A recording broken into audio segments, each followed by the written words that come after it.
आज के कार्यक्रम के हमारे माननीय प्रमुख अतिथि जी श्रीमान अरविंद नेताम जी,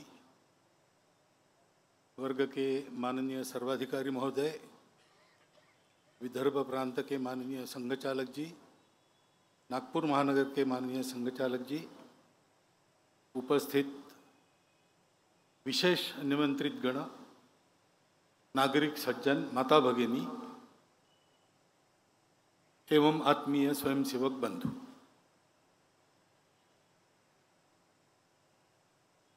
एक विशेष वातावरण में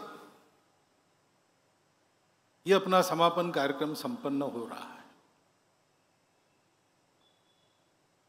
संघ के स्वयंसेवकों के लिए शताब्दी समारोह शुरू होने के पूर्व का ये वर्ग है। 1.25 साल चल रहा है, वो पूरा होगा विजयादशमी को। उसके बाद उस निमित्त जो कुछ योजना हमारी है वो वर्ष भर चलेगी।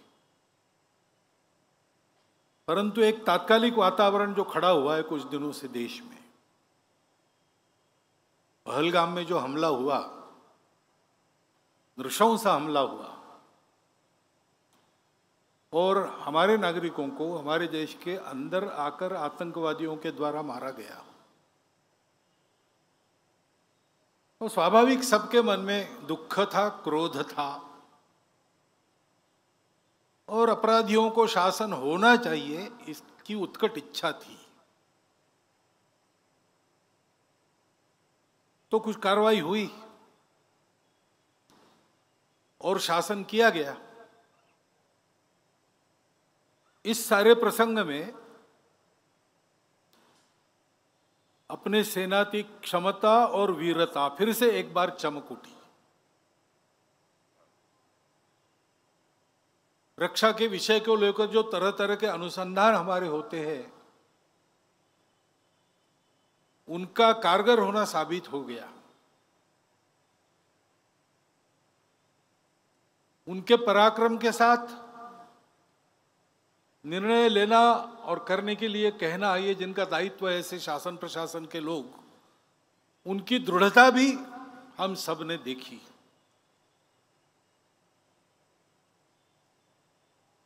हमारे पूरे राजनयिक वर्ग में, सब दलों के राजनयिकों में चिर प्रतीक्षित एक सूझबूझ और आपसी सहयोग, देश के हित में सारे मतभेद भूलकर, इसको भी हम देख रहे हैं। और संपूर्ण समाज ने अपनी एकता का एक बहुत बड़ा दृश्य खड़ा किया है।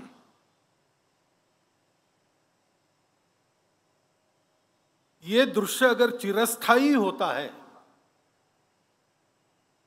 प्रसंग पुराना होने पर फीका नहीं पड़ता है और चलते रहता है, तो अपने देश के लिए ये बहुत बड़ा संबल है।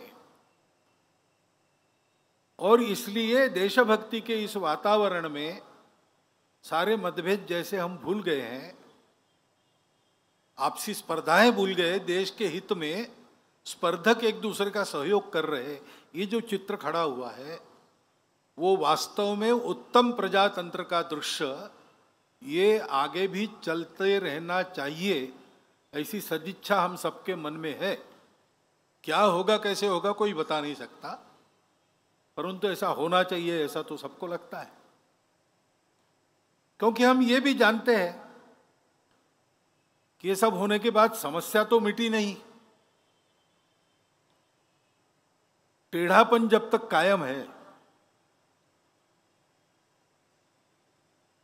द्विराष्ट्रवाद का भूत जब तक मन में कायम है, शांतिपूर्वक रह सके इसलिए अलग हुए और अलग होने के साथ ही अशांति करना प्रारंभ किया, ये दोगलापन जब तक जाता नहीं तब तक देश पर ये खतरे बने रहेंगे।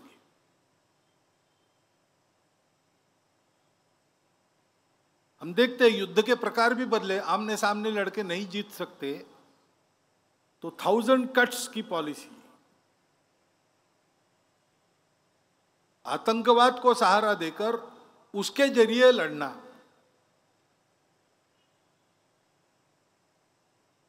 साइबर वॉर से लेकर सारी बातें एक प्रकार से एक छद्म युद्ध, प्रॉक्सी वॉर,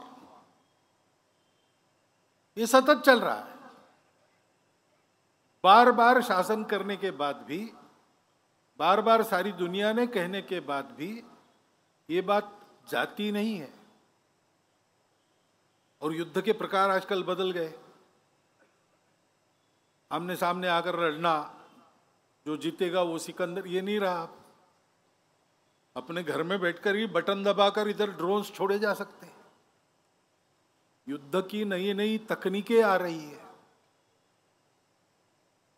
ये सारी स्थिति हमारे सामने आई है। इस निमित्त दुनिया के देश क्या क्या करते हैं, क्या क्या जो उन्होंने किया है, उनकी भी परीक्षा हो गई है। सत्य के साथ पूर्णता खड़े कौन होते हैं, कौन उसमें भी अपने स्वार्थ देखकर और उस प्रकार चलते हैं, और कौन सही सही हमारे विरोधी ही है। उनके अपने स्वार्थों के कारण ही है, परंतु यह सारी परीक्षा भी हो गई है। और इसलिए ये बात ध्यान में आती है कि अपनी सुरक्षा के मामले में हम लोगों को स्वनिर्भर होना ही पड़ेगा। हम तो सत्य और अहिंसा वाले देश है। हमारी तरफ से दुनिया में हमारा कोई भी दुश्मन नहीं है, परंतु दुनिया में दुष्टता है। उसके चलते बिना कारण इस प्रकार वारदातें करने वाले लोग है तब तक हम लोगों को अपनी सुरक्षा के लिए पूर्ण सन्नद्ध और पूर्ण सजग होना पड़ेगा। नई नई प्रकार की तकनीक, उसका अनुसंधान होना चाहिए। सेना प्रमुख ने कह दिया कि सारे अनुभव का हम भी विचार कर रहे हैं, हमको कहां कहां और आगे बढ़ना है, क्या क्या करना है, ये सब चलना चाहिए। सेना, शासन, प्रशासन, ये सब लोग ये करें, परंतु केवल इनसे नहीं होता। असली बल तो समाज का होता है। द्वितीय महायुद्ध में लगातार महीना भर अपनी पूरी ताकत एक करके हिटलर ने लंदन पर बमबारी की ताकि झुक जाए। देश का नेतृत्व था तो विचार करने लगा कि शरण जाना चाहिए क्या। सेना समाप्त हो गई, वायुसेना नहीं है, नौसेना बकी नहीं है, और हिटलर का दोस्त मुसोलिनी तैयार है कि मैं बीच बचाव करता हूं। तो उनके भी मन में विचार, चर्चिल जैसे प्रधानमंत्री के मन में आया कि क्या करें। उसने राजा को बताया इंग्लैंड के कि मेरा मन तो नहीं है, लेकिन मेरा मंत्रिमंडल चाहता है कि हम लोग संधि कर ले और नुकसान से बचे। सारा विनाश हो रहा है, रोकने की ताकत हमारी नहीं है। तो राजा ने उसको पूछा कि तुम्हारे मंत्रिमंडल ने तुमको चुन के दिया, किसने चुन के दिया? उन्होंने कहा जनता ने। तो प्रसंग ऐसा वर्णन करते हैं कि चर्चिल इंग्लैंड की मेट्रो में घूमा और उसने लोगों से बात कर रही।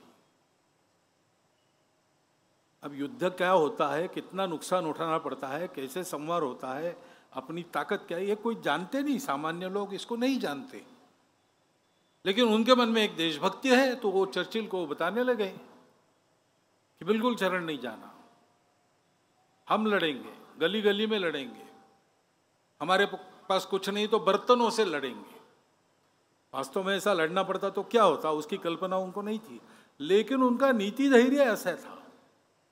उसके आधार पर चर्चिल ने कहा, फिर पार्लियामेंट में जाकर संधि का विचार छोड़ दिया और कहा कि हम आसमान में लड़ेंगे, समुद्र में लड़ेंगे, सर्वत्र लड़ेंगे, और कदाचित इस लड़ाई में अगर हमको विजय नहीं मिली तो हमारी अगली पीढ़ी हमारे साम्राज्य में जो बाकी देश है वहां जाकर लड़ाई जारी रखेगी, लेकिन पूर्ण विजय प्राप्त किए बिना हम रहेंगे नहीं, शरण तो बिल्कुल नहीं जाएंगे।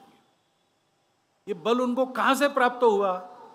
युद्ध के बाद चर्चिल का अभिनंदन किया समाज ने। उस अभिनंदन में कहा गया कि Churchill is a lion of England. तो चर्चिल में उत्तर ने कहा कि मैं लॉयन नहीं हूं, मैं सिंह नहीं हूं। You were the lions, I only roared for you. आप सिंह थे, मैंने आपके तरफ से गर्जनाएं की। वास्तव में ऐसा ही रहता है।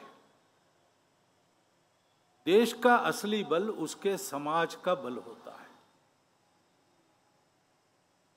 और इसलिए हमारे समाज को बहुत सजग रहना चाहिए, एक रहना चाहिए। हमारा देश विविधताओं का देश है, कई प्रकार की विविधताएं हैं और समस्याएं भी है।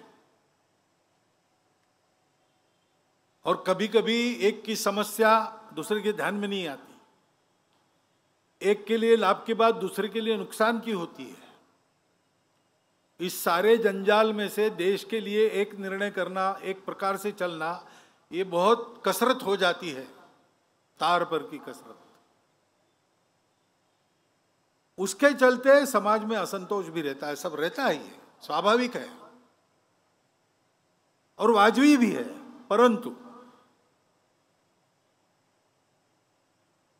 हमारे देश के हित के सामने ये सब हमारे लिए जायज नहीं है।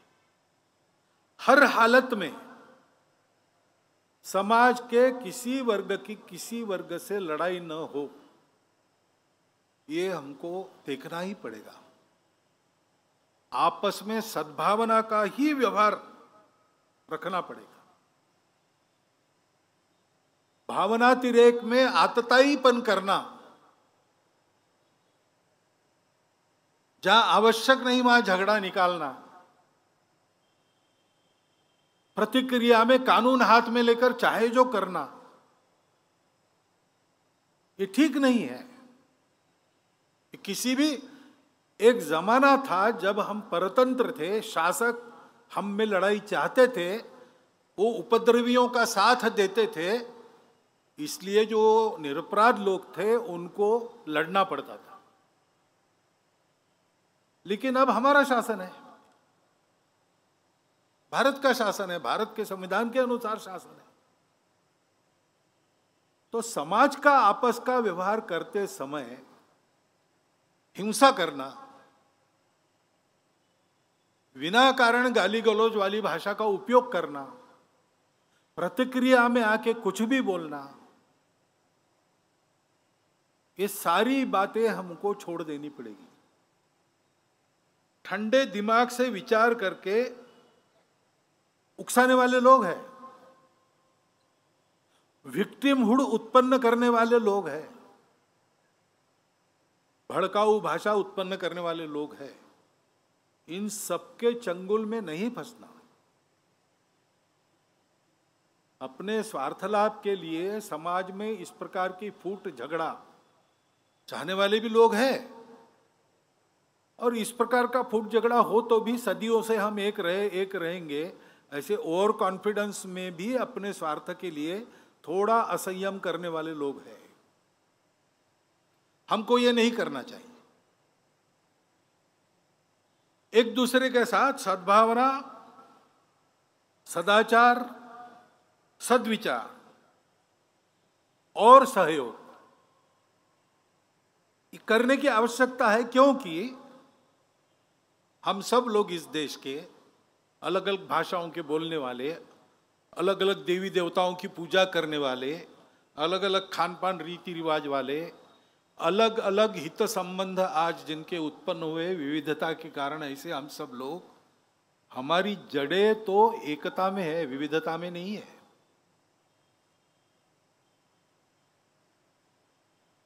रविन्द्रनाथ ठाकुर ने कहा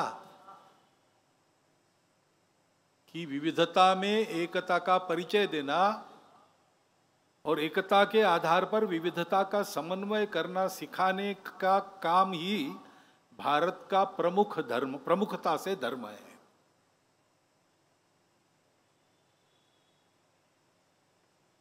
उस एकता में हमारी जड़ें होनी चाहिए, उसका ध्यान रखना चाहिए। बरतना विविधता में पड़ता है। मैं मेरी भाषा बोलूंगा, उस भाषा के प्रति मेरे मन में गौरव भी है। मेरी अपनी पूजा है, वो मुझे प्रिय है।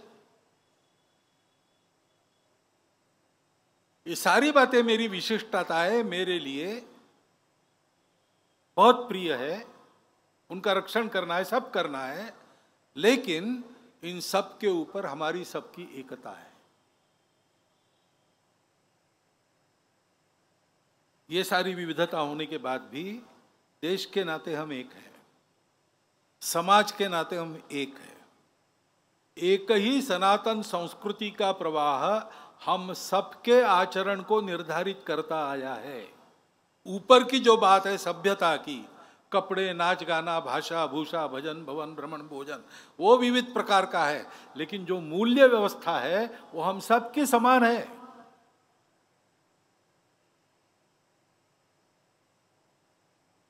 और पूर्वजों से हम एक है, हमारे कोई अलग अलग वंश नहीं है।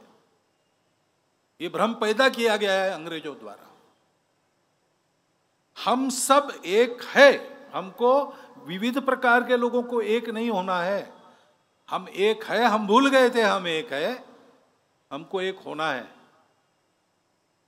और वास्तव में सारा विश्व एक है, मानव एक है। उस एकता का भान सारी दुनिया को कराना है। यह हमारे सामने हमारे राष्ट्र के अस्तित्व का, हमारे भारत की नव स्वतंत्रता का, जो 15 अगस्त 1947 में हम स्वतंत्र हुए, उसका प्रयोजन क्या है? उसका प्रयोजन ये है। उसके लिए हमको तैयार होना है।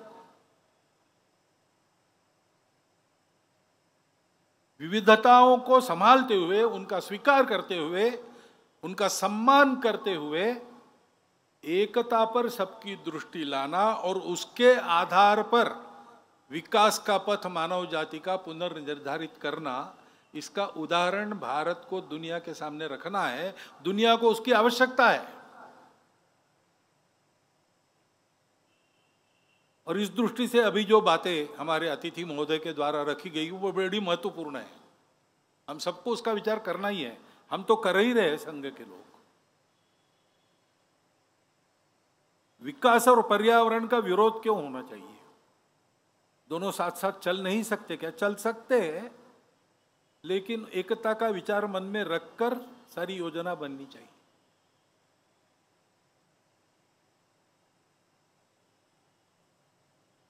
हमारा आदिवासी बंधु हमारा ही समाज है।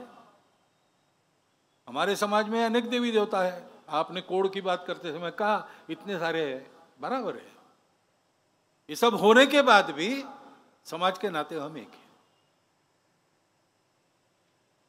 तो अगर एक समाज है तो आपको ये कहने की जरूरत नहीं कि हमारी मदद कीजिए। संघ का काम ही है, संपूर्ण हिंदू समाज में संघ सबको मानता है। मैं कोड की बात नहीं कर रहा हूं, वो एक अलग विषय है, टेक्निकल विषय है। लेकिन समाज का ये अंग भी हमारा ही अंग है। उसकी समस्याओं में जितनी हमारी ताकत है उतना हम करेंगे। हमारा एक तरीका है। शासन के लिए आपने कुछ कहा, वो शासन के पास पहुंच जाएगा, परंतु शासन अपना काम करेगा। और कैसा करता है आपको ज्यादा मालूम है, आप रहे, इसलिए वहां हमेशा समय लगता है। और सभी फैक्टर्स एक साथ बहुत कम बार सोचे जाते हैं। लेकिन हम कहते हैं कि शासन वगैरह इन सबकी ताकत क्या है? समाज की ताकत है। तो शासन प्रशासन में सुनवाई नहीं होती तो क्या बिगड़ा? समाज है। तो पेशा कानून की बात आपने की, उस कानून का उपयोग कैसा करे जिससे समाज में भेद उत्पन्न न हो, कुछ अलग हो रहा है ऐसा किसी को न लगे, और फिर भी पेशा कानून जिसलिए लाया गया वो सारा ठीक हो। इसका उदाहरण आपको देखना है तो विभिन्न संगठनों के माध्यम से हमारे स्वयंसेवकों ने काम किया है। नासिक जिले में काम है, उसको कैसे लागू होना चाहिए इसका एक सुंदर उदाहरण वहाँ है। मैंने कल आपको चेतराम जी पवार का नाम बताया। बैतूल और आसपास के इसमें भी योजना पूर्वक उस प्रकार का काम चल रहा है। बस्तर में भी होगा। हम है ही, आपको विनंती करने की जरूरत नहीं। मैं कहता हूं आपने आकर हमको एक कर्तव्य बोध दिया है। हम जहां जहां पहुंचते वहां ये सब करते हैं। पहुंच हमारी बढ़नी चाहिए, बस इतनी बात है। और इसलिए जो भी सारी बातें आपने कही उसमें हमारे तरीके से हम जो कुछ कर सकते हैं हम जरूर करेंगे। मतांतरण का विषय है। मतांतरण क्यों होना चाहिए? हम तो ये मानते हैं, हमारी परंपरा कि रुचिनुसार मार्गों का वैचित्र्य होता है। रुचिनाम वैचित्र्यात् रुजु कुटिल नाना पथयुताम नृणाम एको गम्या। ये सब जो तरीके हैं पूजा के, खान पान के, संस्कृति के, ये अलग अलग है। रुचि प्रकृति के अनुसार, अपनी परिस्थिति के अनुसार, अपनी सोच के अनुसार, ये बिल्कुल स्वाभाविक बात है। सब जाते हैं एक ही दिशा में अगर ठीक जाए तो। बीच में स्वार्थ ना आए, बीच में विकार ना आए, इसको भुना के अपना उल्लू सीधा करने की बुद्धि ना हो तो कुछ बिगड़ता नहीं। सब एक ही तरफ जाने वाले हैं। ऐसा है तो फिर मतांतरण क्यों करना? आधान के गुलाबराव महाराज जी को पूछा मिशनरियों ने कि सभी रास्ते सत्य है तो ईसाई क्यों नहीं बनना? तो उन्होंने कहा कि अगर सभी रास्ते सत्य है तो ईसाई क्यों बनना? अपने मन से अगर कोई अपने पूजा का तरीका बदलता है तो हमारे यहाँ किसी ने ऑब्जेक्शन लिया नहीं है, मान्यता है। रेवरेंड नारायण वामन टिळक हो गए। परंतु लोभ लालच जबरदस्ती से करना, ये सोच के या कह के करना कि तुम्हारा रास्ता गलत है, तुम्हारे पूर्वज गलत थे, हम तुमको सही कर रहे हैं, एक प्रकार से गाली हो गई। Conversion is a violence. हमने उसका कभी समर्थन, हमको पंथ संप्रदायों से कोई बैर नहीं है। ईसा मसीह, पैगंबर साहब, सब श्रद्धा है उनके बारे में, हम भी उस श्रद्धा में सहभागी हैं। परंतु अपने अपने तरीके से सब चलेंगे। और इसलिए ऐसे जो गए लोभ लालच जबरदस्ती से, वो अगर वापस आना चाह रहे हैं तो उनको स्वीकार करना चाहिए, क्योंकि इट इज करेक्शन।